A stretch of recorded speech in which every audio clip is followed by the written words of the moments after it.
ഞാനിന്നിവിടെ തയ്യാറാക്കുന്നത് വളരെ എളുപ്പത്തിൽ തയ്യാറാക്കുന്ന ഒരു ചിക്കൻ കറിയാണ് ഞാനിവിടെ തയ്യാറാക്കുന്നത്. അപ്പം നമുക്ക് നോക്കിയാൽ ആ ചിക്കൻ കറി എങ്ങനെയാണ് തയ്യാറാക്കുന്നതെന്ന്. ഞാൻ അതിനായിട്ട് ഇവിടെ എടുത്തിരിക്കുന്നത് ഇഞ്ചി ഒരു വലിയ കഷ്ണം എടുത്തിട്ടുണ്ട്. പിന്നെ വെളുത്തുള്ളി ഒരു 5-6 അല്ലി, വലിയൊരു 5-8 അല്ലി എടുത്തിട്ടുണ്ട്. പിന്നെ ഞാൻ സവോള എടുത്തിരിക്കുന്ന 5 സവോളയാണ്, അത് ചെറിയ സവോളയാണ് 5 എടുത്തിരിക്കുന്നത്. പിന്നെ മല്ലിയില, പിന്നെ പുതിനയില, പിന്നെ 2 തക്കാളി, പിന്നെ പച്ചമുളക്. ഇനി നമുക്ക് ഈ വെളുത്തുള്ളി ഇഞ്ചി എല്ലാം നന്നായിട്ടൊന്ന് ചതച്ചെടുക്കാം. അരിഞ്ഞെടുത്താലും മതി, ഇല്ല ചതച്ചിട്ടാലും മതി, ഇല്ല പേസ്റ്റാക്കി ഇടുക, എങ്ങനെ വേണം ചെയ്യാം. ഞാനിവിടെ ചതച്ചാണ് ഇടുന്നത്. ഇഞ്ചിയും വെളുത്തുള്ളിയും പിന്നെ ഞാൻ പച്ചമുളകും കൂടെ ചതച്ചിട്ടാണ് ഞാൻ ഇതിലേക്ക് ഇടുന്നത്.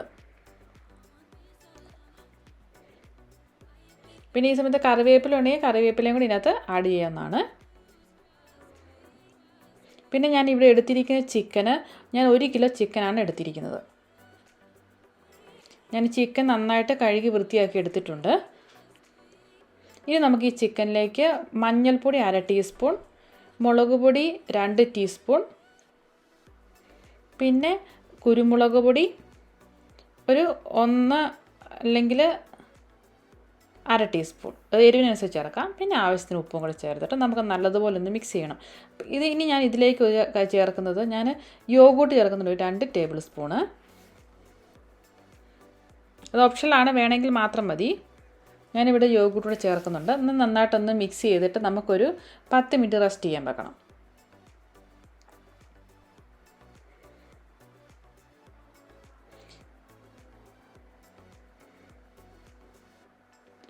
ഇനി നമുക്കൊരു പാത്രം അടുപ്പത്ത് വെച്ച് അതിലേക്ക് ബട്ടർ അല്ലെങ്കിൽ കോക്കനട്ട് ഓയിൽ, ഇതിലേത് ഇഷ്ടമുള്ളത് ചേർക്കാം. ബട്ടർ ഇഷ്ടമില്ലാത്തവർക്ക് കോക്കനട്ട് ഓയിൽ ചേർക്കാം. കോക്കനട്ട് ഓയിൽ ഒഴിച്ച് കൊടുക്കുക, ഒരു 2 ടേബിൾ സ്പൂണ് അല്ലെങ്കിൽ ഒരു 3 ടേബിൾ സ്പൂണ്. എന്നിട്ട് നമുക്ക് ചൂടായി കഴിയുമ്പോൾ അതിലേക്ക് നമ്മൾ ഇഞ്ചി വെളുത്തുള്ളി പച്ചമുളക് ചതച്ചത് ഇതിലേക്ക് ഇട്ട് കൊടുക്കാം. ഇതിൻ്റെ ഒരു പച്ചമണമൊക്കെ മാറുന്നവരൊന്ന് ഇളക്കി കൊടുക്കാം. കറിവേപ്പില ഉണ്ടെങ്കിൽ ഈ സമയത്ത് കറിവേപ്പില കൂടി ഇതിനകത്ത് ചേർക്കാവുന്നതാണ്. ഇനി നമുക്ക് നമ്മൾ അരിഞ്ഞ് വെച്ചിരിക്കുന്ന സവോള ഇട്ട് കൊടുക്കാം.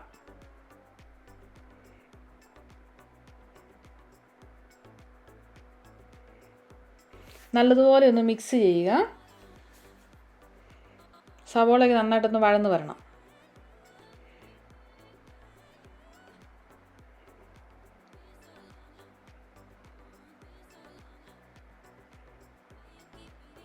ഇനി ഞാൻ ഇതിലേക്ക് ചേർത്ത് കൊടുക്കുന്നത് തക്കാളിയാണ്.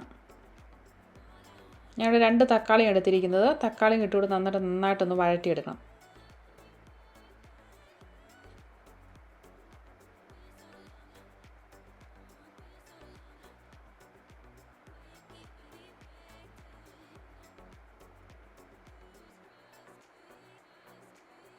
തക്കാളിക്ക് ഏകദേശം വെന്തിട്ടുണ്ട്.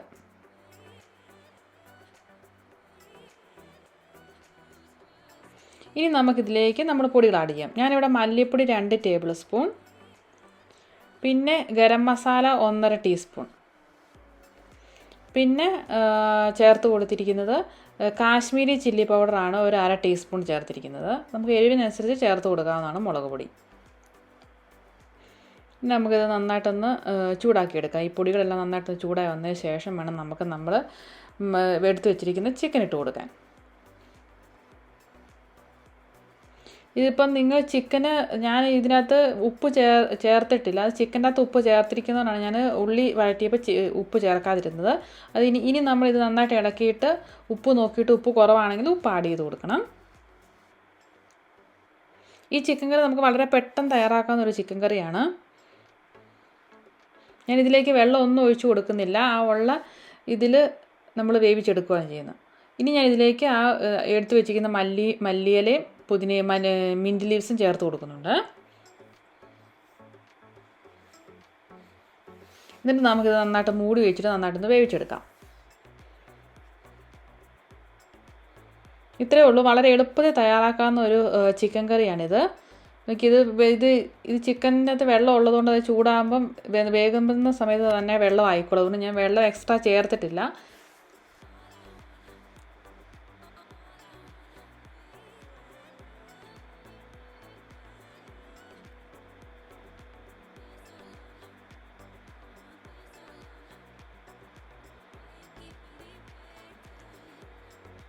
ഇനി നമുക്ക് മൂടി വയ്ക്കാം.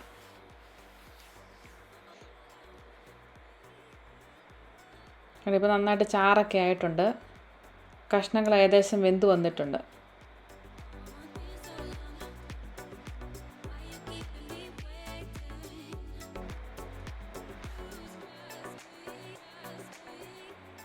നമുക്ക് വളരെ പെട്ടെന്ന് തയ്യാറാക്കാവുന്ന ഒരു ചിക്കൻ കറിയാണ്. നമ്മുടെ ചിക്കൻ റെഡി ആയിട്ടുണ്ട്. അപ്പോൾ നിങ്ങളെല്ലാവരും ഇത് ട്രൈ ചെയ്ത് നോക്കുക. ട്രൈ ചെയ്ത് നോക്കിയിട്ട് അഭിപ്രായങ്ങൾ കമൻറ്റ് ബോക്സിൽ അറിയിക്കുക. വീണ്ടും പുതിയ റെസിപ്പിയുമായിട്ട് വീണ്ടും കാണാം. താങ്ക്